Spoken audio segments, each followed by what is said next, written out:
Greetings.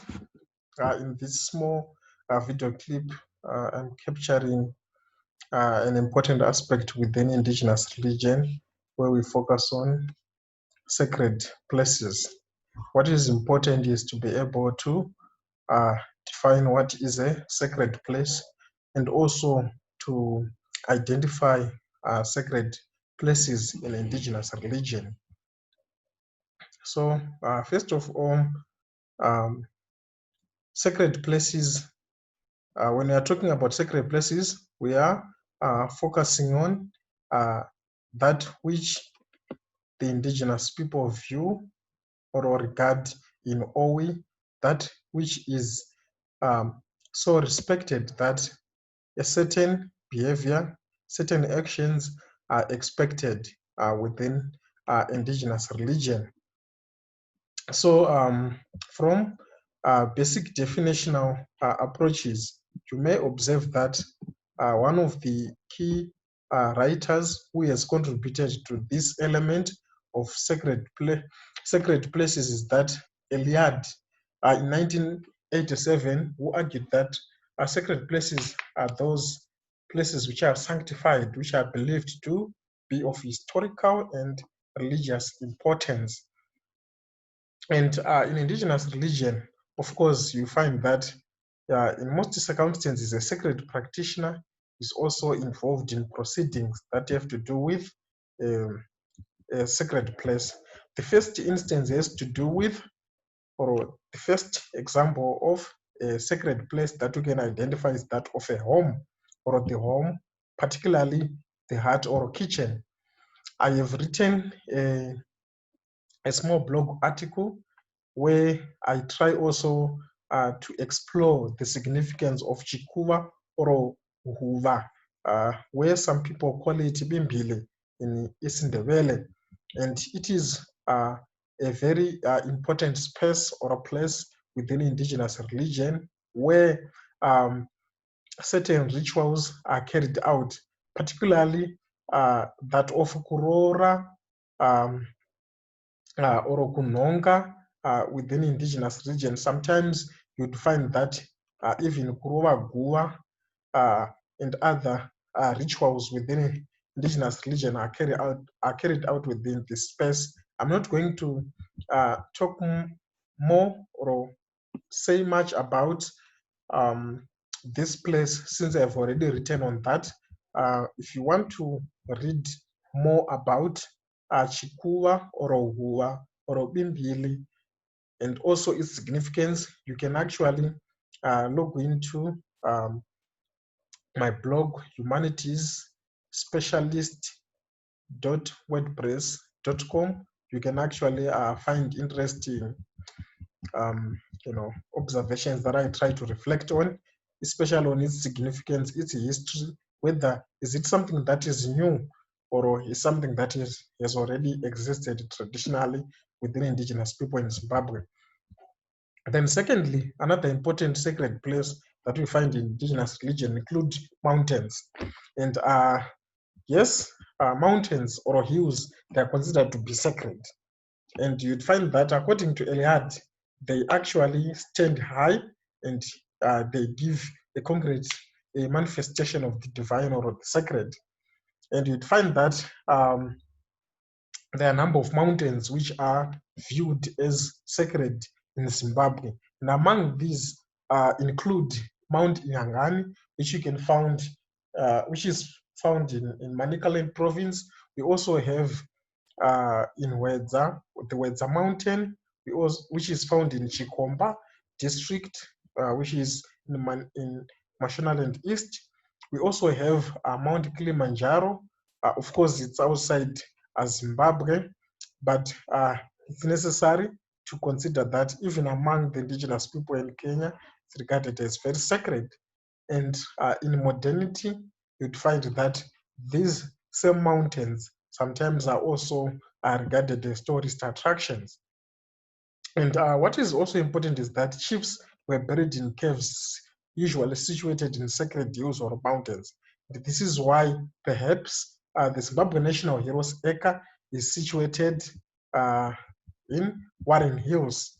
So as you be studying indigenous religion, it's actually very important to know that we do have the National Heroes Acre, which is a national shrine where national heroes and heroines are buried in Zimbabwe. Then, of course, we do have caves, which are also significant. Or we have particularly pools. Pools are key features that we have within sacred places. And under pools, we have the Chinoi Caves, which is in Chirorodziwa. And it is believed that if you do not follow the expected actions in such places, certain results usually come before those people who do not have respect, or people who do tamper with certain rules and regulations which are set out in those places. So we have stories of people who have disappeared when they tried to tamper around Chirorodziwa pool in Chinoi. And this shows that it's actually regarded as a very important in the everyday life of indigenous people there. Why? Because it is believed that it is an abode of ancestors, of the ancestors or gods. Hence, it is supposed to be held in awe. And of course, we have various stories of Gonawa Potera. We have stories of Nyatsime Dam, where narratives or stories surrounding people are disappearing as a result of being taken by mermaids, circulating. Whether that is true or false is another issue. Of course, within indigenous religion, just like any other religion, we are aware that these narratives about mermaids, include or fall under what are called myths. And the myths are those stories which people sometimes believe to be untrue, but the way they are told, you would find that that's supposed to be regarded as true. Hence, we find that there are various stories about mermaids, where even as learners or as students, people may need to engage with this. What are mermaids like? What are mermaids? And in terms of their appearance, what do they look like? Have you ever seen a mermaid?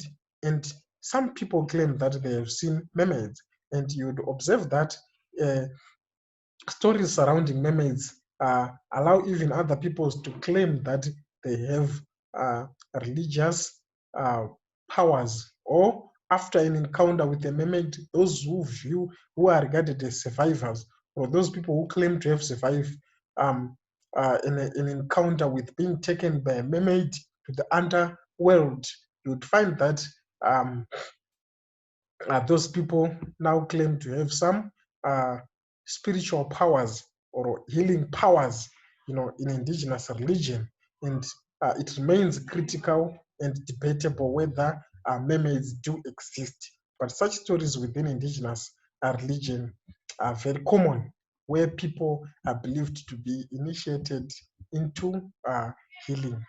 Then we also have another important aspect, which is number 4, trees within this whole idea of sacred places. We have trees, and in Zimbabwe, particularly if I'm to take an example of another tree in Harare, which attracted controversy in the past decade or two, where there are stories surrounding a tree in Harare, where it is believed that that's where Puyanianda was hanged. And of course, it is believed that perhaps this tree is a Musasa tree, and it is located, or it is believed to have been located in corner 2nd Street and Herbert Tepo Avenue, and it's one of those trees that are well remembered. Yes, not all historians do agree in terms of whether indeed this is the actual tree where Mbuyananda was hanged. And remember, Mbuyananda is also held in Owi. She is also respected as a national spirit medium who was involved in coordinating the first Chimurenga in 1896. Hence, we find that in nationalist narrative in Zimbabwe, she is a spirit medium who occupies a special place in the history of the country. And every year she is actually celebrated. And I observed that this year, in the year 2020, there was actually an anniversary where Comrade Matema Danda actually made a presentation remembering the role that Mbuyananda played in the liberation of Africans, or in African resistance towards colonialism. We also have the nameless tree, Mutusila Zita in Boera, where it is believed that it has branches of all trees and it is also sacred. And you would find that in your various areas, in your various places where you stay, it is actually very vital to talk to your elders, to talk to the elderly, ask them about these stories, about these narratives, because you'd observe that when it comes to indigenous religion, it's very easy to learn. We live in a society where we still have our elders, and as students in indigenous religion, we also need to respect our elderly. We ask questions that have to do with our values, our culture, our tradition. And you'd find that the examples that I'm giving doesn't necessarily mean that these are the only ones. We also need to learn from your experiences, from your conversations with your elders. Is these examples that I'm just taking are those that may be popular, that may be prominent in daily conversations. But I do believe that there are so many examples that we can learn as we interact. And we do have, of course, another tree, which is the baobab tree, Muuyu, where we would find that in Rishinga district in Mount Darwin, it is believed that chiefs are buried in baobab trees.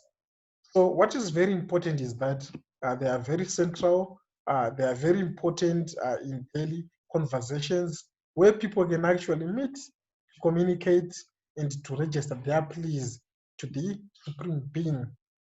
Hence, I've managed to, I think, identify the basic, sacred places that are associated with, that are regarded as sacred places, where you'd find that, yes, we do have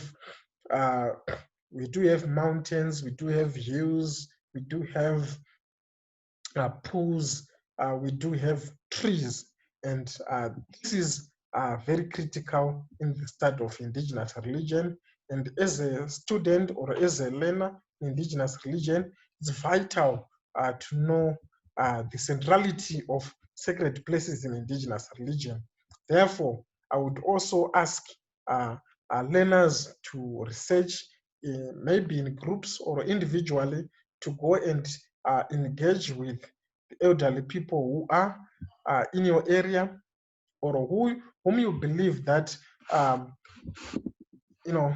they are familiar with the cultural values in your particular area. And this is very significant in the study of indigenous religion. For now, I think we can end here, and let's meet when I make another contribution that has to do with in the family and leisure studies for ordinary levels. Thank you and enjoy your studies. Until next time, sharp.